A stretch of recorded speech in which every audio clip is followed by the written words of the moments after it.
നിർദ്ദയം police തല്ലിച്ചതച്ചതിനെ തുടർന്ന് ഗുരുതരമായ ആരോഗ്യസ്ഥിതിയിലായ കൊട്ടാരക്കര സ്വദേശിയായ യുവാവ് നിയമ പോരാട്ടത്തിന് ഒരുങ്ങുകയാണ്. പള്ളിക്കൽ സ്വദേശി ഹരീഷിനാണ് 2024 സെപ്റ്റംബറിൽ പോലീസിന്റെ ഭാഗത്തുനിന്ന് ക്രൂരമായ മർദ്ദനമേൽക്കേണ്ടി വന്നത്. അന്നത്തെ CCTV ദൃശ്യങ്ങൾ ആവശ്യപ്പെട്ട് ഹരീഷ് അപേക്ഷ നൽകിയിട്ടുണ്ട്. രോഗബാധിതയായ കുഞ്ഞുമായി ഹരീഷ് ആശുപത്രിയിലേക്ക് പോകുമ്പോഴായിരുന്നു സംഭവത്തിന്റെ തുടക്കം.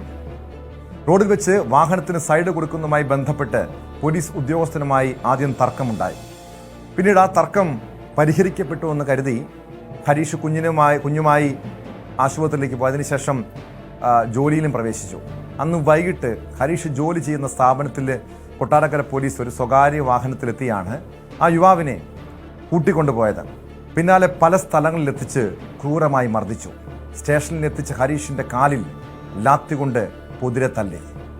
കഴിഞ്ഞ ഒരു വർഷത്തിലധികമായി, അതായത് പോലീസിന്റെ ക്രൂരമായ മർദ്ദനമേറ്റ ശേഷം കഴിഞ്ഞ ഒരു വർഷത്തിലധികമായി ഗുരുതരമായിട്ടുള്ള ആരോഗ്യ പ്രശ്നങ്ങൾ നേരിടുകയാണ് ഈ ചെറുപ്പക്കാരൻ. അന്ന് സംഭവിച്ചപ്പോൾ കഴിഞ്ഞ സെപ്റ്റംബർ 4-ാം തീയതിയാണ്. വൈകിട്ട് 5:05 ഞങ്ങൾ കുഞ്ഞിനോട് ഹോസ്പിറ്റലിൽ പോയപ്പോൾ ഒരാൾ വന്നു. അയാൾ ഒരു ആൾട്ടക്കാറില്ല, ഞാൻ എൻ്റെ ആയിട്ടില്ല. അവിടെ സൈഡില്ല വണ്ടിക്ക് വഴി കൊടുക്കാൻ. ഞാൻ പറഞ്ഞാൽ അയാൾക്ക് ഇച്ചിരി പുറമോട് മാറ്റിയാൽ മതി. ആ സൈഡ് ഒന്ന് മാറ്റാൻ പറഞ്ഞപ്പോൾ അയാൾ എടുത്ത ചാടി വേണ്ടെന്ന് വെച്ചു. ഇവിടെ നീ എവിടുന്ന് ബുക്ക് ചെയ്താണ്? എൻ്റെ ഭാര്യ. ഞാൻ പറഞ്ഞു ഇവിടെ അതെൻ്റെ ഭാര്യയാണ്. അപ്പോൾ ഞാൻ ഇവിടെ ഷോൾഡറിൽ നിന്ന് പിടിച്ചു. നീ ചോദിച്ചാൽ വെച്ചിട്ട് കാരണം ഞാൻ ടെൻഷൻ ഇരിക്കാം. എൻ്റെ കുഞ്ഞിന് സുഖം ടെൻഷൻ ഇരിക്കാം. ഷോൾഡർ പിടിച്ച് തെള്ളുകയല്ലേ. അല്ലെ ഇപ്പം എൻ്റെ 2 സെൻറ്റ് കൊണ്ട് അയാൾ ഇവിടെ നിന്ന് മുറിക്കും. അത്രയും സംഭവിച്ചുള്ളൂ അവിടെ. ഞാൻ അറിഞ്ഞില്ല അയാൾ പോലീസാണ്. അതിനെ അയാൾ മാറ്റി തന്നു. ഞാനങ്ങ് പോവുകയും ചെയ്തു. പിന്നെ ഒരു 7 മണിയായപ്പോഴാണ് എനിക്ക് കോള് വരുന്നത് സ്റ്റേഷനിൽ നിന്ന്. ഹരീഷ് നീ എവിടെ നിന്ന് ചോദിച്ചു. ഞാൻ പറഞ്ഞു ഞാൻ ഞാൻ കൊണ്ട് ട്രിപ്പ് ഇട്ടുകൊണ്ട് നിൽക്കുക. നീ ഇവിടെ സ്റ്റേഷൻ വരെ വരാൻ പറഞ്ഞു. നാളെ രാവിലെ ഞാൻ വരാമെന്ന് പറഞ്ഞു. അതുപോലെ നിങ്ങൾ ഇന്ന് പൊക്കുമെന്ന് ഒരു വാക്ക് പറഞ്ഞു. രാത്രി ആകുമ്പോൾ എൻ്റെ മൊബൈൽ ടവർ ലൊക്കേഷൻ എടുത്ത് എന്നെ പൊക്കി. ഞാൻ ജോലി ചെയ്യുന്ന സ്ഥാപനത്തിൽ ഇവരുണ്ടായിരുന്നു. ഞാൻ അവിടെ ചെല്ലുന്നവർക്ക് അറിയാമായിരുന്നു. എൻ്റെ ടവർ ഓണായിരുന്നു. എന്നിട്ട് ഒരു ഫൈബറിന് കൊടുത്തു. അങ്ങനെ അവരെന്നെ പിടിക്കുന്നു. പിടിച്ച് ചുമന്ന കാർ ഇട്ടുകൊണ്ട് പോയി കാറിൻ്റെ ഫ്രണ്ട് സീറ്റിൽ ഇടിച്ച് ഇങ്ങ് തലയും കയറ്റി. എന്നിട്ട് മാതിരി ഇടിയോടെ 3-3.5 മണിക്കൂർ നമ്മൾ പള്ളിക്കൽ പോയിട്ടൂർ ആ ഭാഗം മൊത്തമായിട്ട് കറക്കിയിട്ട് 10 മണിക്ക് സ്റ്റേഷനിൽ കൊടുത്തില്ല. 10-10 സ്റ്റേഷനിൽ ചെന്നു. അവിടെ ചെന്നിട്ട് കാലിൻ്റെ വെള്ളം തന്നെ അടി. വിശദാംശങ്ങളുമായി എസ് വിനീഷ് ചേരുന്നുണ്ട് കൊല്ലത്ത് നിന്ന്.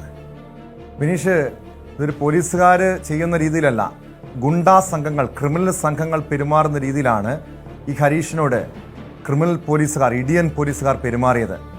കഴിഞ്ഞ വർഷം, അതായത് 2024 സെപ്റ്റംബറിൽ ഈ ചെറുപ്പക്കാരൻ നേരിട്ട ക്രൂരത, അതിനുശേഷം 1 വർഷത്തോളം ആരോഗ്യ പ്രശ്നങ്ങൾ നേരിടുന്നു. ഈ സംഭവത്തിനെതിരെ ഉന്നത പോലീസ് അധികാരികൾക്ക് ഹരീഷ് പരാതി നൽകിയിരുന്നോ? എന്ത് നടപടിയാണ് ഈ വിഷയത്തിൽ സ്വീകരിച്ചത്?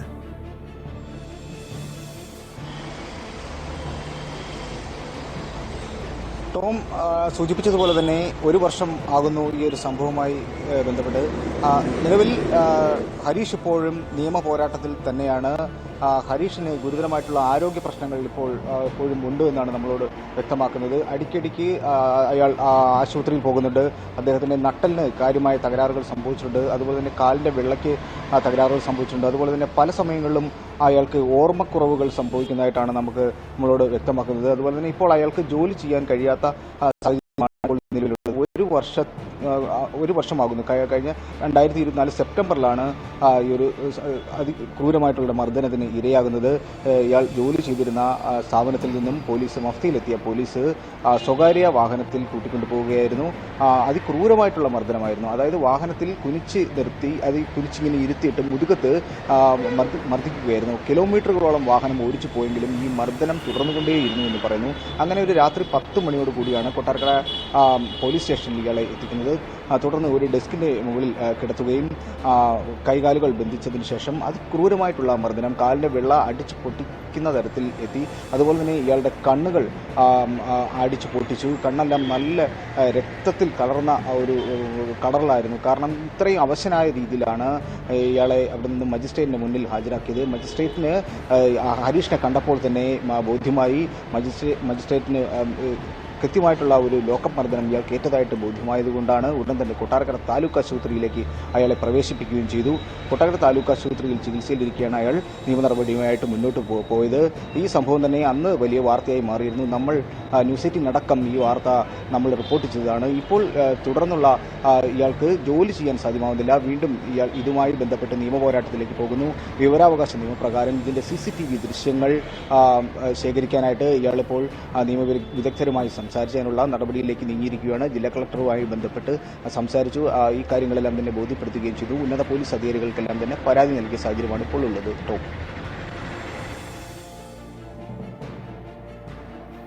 യെസ്, അങ്ങനെ പരാതി നൽകി കഴിഞ്ഞ ഒരു വർഷമായിട്ട് ഈ പരാതിയിൽ എന്ത് നടപടിയാണ് സ്വീകരിച്ചത്? പ്രത്യേകിച്ച് CCTV ദൃശ്യങ്ങൾ ആവശ്യപ്പെട്ട് ഈ യുവാവ് പരാതി നൽകിയിട്ടുണ്ട്. പക്ഷെ അത് പ്രത്യേകിച്ച് ഇത്തരം വിവാദങ്ങളുടെ പശ്ചാത്തലത്തിൽ ഇനി ആ ദൃശ്യങ്ങൾ കിട്ടുമോ? ആ ദൃശ്യങ്ങളവിടെ അവിടെ നിന്നും തേച്ച് മായ്ച്ച് കളയാൻ, തെളിവുകൾ മായ്ക്കാനുള്ള ആധിപത്യമൊക്കെ പോലീസുകാർക്കുള്ളതാണ്. ഈ ഹരീഷിന് മറ്റേതെങ്കിലും പിന്തുണയുണ്ടോ? രാഷ്ട്രീയ നേതാക്കളുടെ മറ്റോ പിന്തുണയുണ്ടോ? അതോ തനിച്ചാണോ ഹരീഷ് നിയമ പോരാട്ടം നടത്തുന്നത്?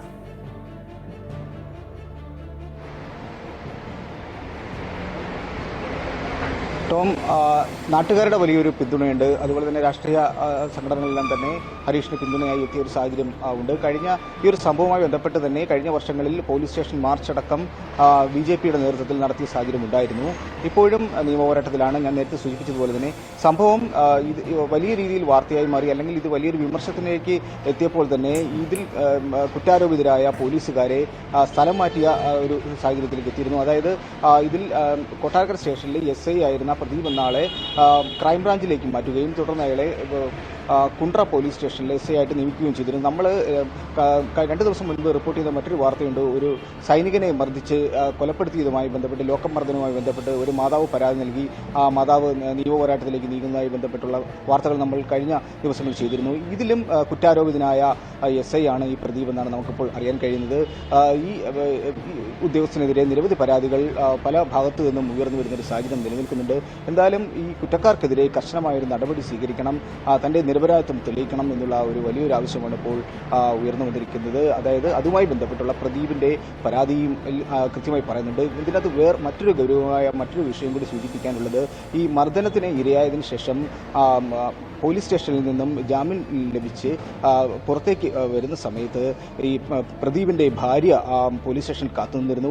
പ്രദീപിൻ്റെ ഭാര്യയോട് പറഞ്ഞു 90 ദിവസം മാത്രമേ ഇനി ഈ ഹരീഷ് ജീവിക്കുകയുള്ളൂ, കൊണ്ടുപോയിക്കോ എന്നൊക്കെ തരത്തിലുള്ള രീതിയിൽ സംസാരിച്ചു എന്നാണ് ഇവരുടെ പരാതിയിൽ പറയുന്നത്. ഇപ്പോൾ നൽകിയ പരാതിയിലും അത്തരത്തിലുള്ള മൊഴികൾ കാണാൻ ഇടയായിട്ടുണ്ട്.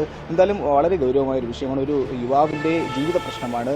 അയാൾക്ക് ജോലി ചെയ്ത് ജീവിക്കാൻ കഴിയാത്തൊരു സാഹചര്യത്തിലേക്ക് ഏറെ ഗൗരവമുള്ള വിഷയം തന്നെയാണ് സൂചിപ്പിച്ചതുപോലെ. കാരണം ഇങ്ങനെ പോലീസുകാരെ അഴിഞ്ഞാടാൻ വിടുമ്പോൾ ഇവിടെ സാധാരണക്കാർ അത്രയധികം ഭയത്തോടു കൂടിയാണ് ഈ കാക്കിയിട്ടവരെ കാണുന്നത്. കാരണം അത്രയധികം ചൂഷണങ്ങൾ ഈ പോലീസുകാരുടെ ഭാഗത്തുനിന്ന് ഉണ്ടാകുന്നുണ്ട്. സാധാരണക്കാരെ തല്ലിച്ചതയ്ക്കുന്നു.